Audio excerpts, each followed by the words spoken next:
প্রচন্ড গরম, তাই গরমে একটা দারুণ জিনিস শেখাচ্ছি, সেটা হচ্ছে আম পান্না, যেটা তোমরা সবাই হামলে পড়ে খাও। কাঁচা আম পোড়াচ্ছি, কিন্তু কাঁচা আম পুড়িয়ে যে শরবতটা হয় না, ট্রেনে দেখবে 10 টাকা করে প্যাকেট বিক্রি হয়।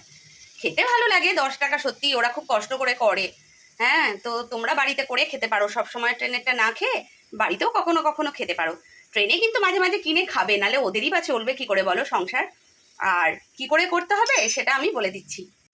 এরকম আমগুলোকে একটু ঘুরিয়ে ঘুরিয়ে পুড়িয়ে নেবে ভালো করে, ঠিক আছে? একটু ভালো করে পোড়াতে হবে কিন্তু, যাতে আমগুলো বেশ সফট, মানে একটু টেন্ডার মতো হয়ে যায়, তবেই এটা হবে। তো এটা পোড়ানোর পর শনিবারে পোড়াচ্ছি কেন বলো তো, শনিবারে যত রকম পোড়াপুড়ি করে, যেগুলো নজর দোষ, যেগুলো খারাপ খারাপ আছে, কে যে নজর দেয় তাই বুঝতে পারি না, কিন্তু নজর দেয়।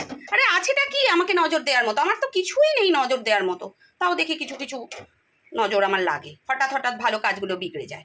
যাই হোক, আমটা পোড়াচ্ছি, এই আম পোড়া দিয়ে শরবত করব। আমি কালার ঠালার করবো না, দেখতে হয়তো সুন্দর হবে না, কিন্তু খেতে কিন্তু ভালো হবে, একদম টেস্টফুল, ঠিক আছে?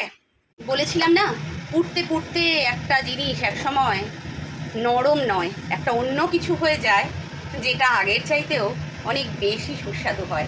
নিজের জীবনটা দিয়ে দেখেছি, জানো তো, এত পুড়েছি যে এখন আর নিজেকে সবচাইতে সুন্দর লাগে। এই পোড়া শরীরটা এখন আমার নিজের সবচাইতে বড় প্রিয়। এই পোড়া শরীরটা, পোড়া মনটা নিয়ে আমি এখন সবচাইতে ভালো আছি, জানো তো, নিজেকে এতটা পুড়িয়েছি।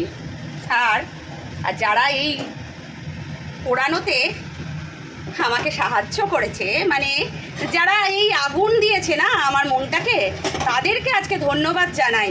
ভাগ্যিস তোমরা ছিলে, তাই তো আমি আজকে এই অবস্থায় নিজেকে পৌঁছাতে পেরেছি।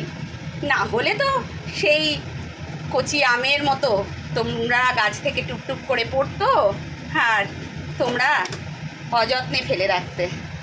আজকে অযত্ন দেখাবার জায়গা কোথায়? আমটাকে ভালো করে পুড়িয়ে নেওয়ার পর এই খোসাগুলোকে ছাড়িয়ে ফেলে দিতে হবে, আর ভেতরের এই পাল্পটাকে নিতে হবে, আর ভেতরে একটা আঁটি মতো থাকে, ওটাও কিন্তু ফেলে দিতে হবে। আমের পাল্পটা বার করে নেওয়ার পর এগুলোকে আমি মিক্সিতে দিয়ে দিতে হবে, ভালো করে একটা পেস্ট বানিয়ে নেওয়ার জন্য, কারণ এটাকে অনেক দিন ধরে প্রিজার্ভ করতে হবে। একটা পাত্রে একটু জল ফোটাতে দেবে, ভালো করে ফুটবে, তারপরে বেশ খানিকটা চিনি দিয়ে দিতে হবে। এতটা মতো চিনি দিয়ে দাও, না হলে এটা হবে না।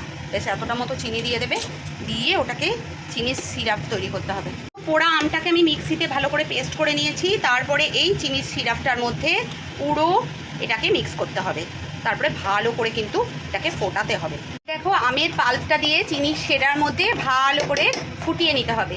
এটা কিন্তু এখন আমি ফোটাতে বসিয়ে দিয়েছি, ভালো করে ফুটে গেলে এই যে দেখতে পাচ্ছ ব্ল্যাক সল্ট, এই একটুখানি ব্ল্যাক সল্ট দিয়ে দিতে হবে, বেশ অনেকটাই দিয়ে দেবে, কারণ আমরা কিন্তু র ফর্মে রাখছি। এবার যখন তোমরা শরবত আকারে খেতে যাবে, এখান থেকে 1 চামচ নেবে, আর এর মধ্যে আমরা একটু ভাজা মশলা, আর অনেকে পুদিনা পাতাও অ্যাড করে এই মিক্সির মধ্যে দিয়ে, তবে পুদিনা পাতাটা দিলে একটু গ্রিন কালার হয়, দেখতে ভালো লাগে, তবে পুদিনা পাতাটা আমার সহ্য হয় না, কারণ অনেকে ডাইজেস্টিভ সিস্টেমে পুদিনা কিন্তু নিষেধ করা থাকে। তোমরা একটু খেয়াল করে দেখে নেবে যে পুদিনাটা অরিজিনালি খুবই ভালো জিনিস, কিন্তু সবার জন্য সেটা ভালো নয়। এবার এই লেবুগুলো তোমরা চিপে রসটা ওর মধ্যে দিয়ে দেবে, ঠিক আছে? আর এই দেখো মশলা করে রেখেছি, মশলাটার মধ্যে কি দিয়েছি, মৌরি, জোয়ান, জিরে, গোলমরিচ, আর অল্প একটু ধনে, আর কিচ্ছু না, জাস্ট ড্রাই রোস্ট করে একটু গুঁড়ো করে নিয়েছি। এই দেখো আম পান্না একদম রেডি হয়ে গেছে। এর মধ্যে যারা রং মেশায় তাই কিন্তু গ্রিন কালারটা আসে, আর না হলে পুদিনা পাতা মেশাতে হবে। লেবুর রসটা লাস্টে দিয়ে দিলাম। এবার এটা ঠান্ডা হলে ফ্রিজে রেখে দেবে, যখন খেতে চাইবে তখন 1-2 চামচ এখান থেকে নিয়ে আর একটু ঠান্ডা জলের সাথে মিক্স করে খেতে পারো। হয়ে গেল আম পান্না।